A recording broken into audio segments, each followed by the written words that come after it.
আমি ইমোতে কল দিলে আমার চেহারা সুন্দর দেখাবে কিনা এবং মোবাইলের ব্যাকগ্রাউন্ড ওখানে আমার ছবি দেখা যাবে কিনা এ ব্যাপারে কি করণীয় আছে?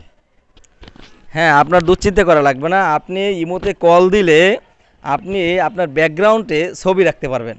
আপনি ইমোর গ্যালারি থেকে ছবি নিতে পারবেন এবং আপনার নিজের গ্যালারি থেকে আপনি সেখানে ছবি ফিট করতে পারবেন। আর যে কথাটি ভাই বলেছে যে সে কল দিলে মনে করেন যে এক এক সময় ছবি মনে করেন যে এক এক জায়গায় থাকে, তখন মনে করেন যে তার চেহারা বিমর্ষ দেখা যায়, সেই চেহারাও আপনি সুন্দর করতে পারবেন। আর সেই সুন্দর কীভাবে করবেন আপনিও করে নিতে পারেন। আমি তাকে অটোমেটিক্যালি দেখিয়ে দিয়েছি, তাকে আপনিও করে নেবেন। কীভাবে করবেন দেখিয়ে দিচ্ছি। আমার পেজটিকে ফলো দিয়ে রাখুন।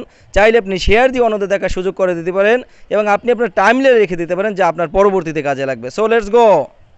আপনি আপনার ইমোতে প্রবেশ করুন। ইমোতে প্রবেশ করার পরে এখানে যে কোনো একটা বন্ধুকে সিলেক্ট করুন।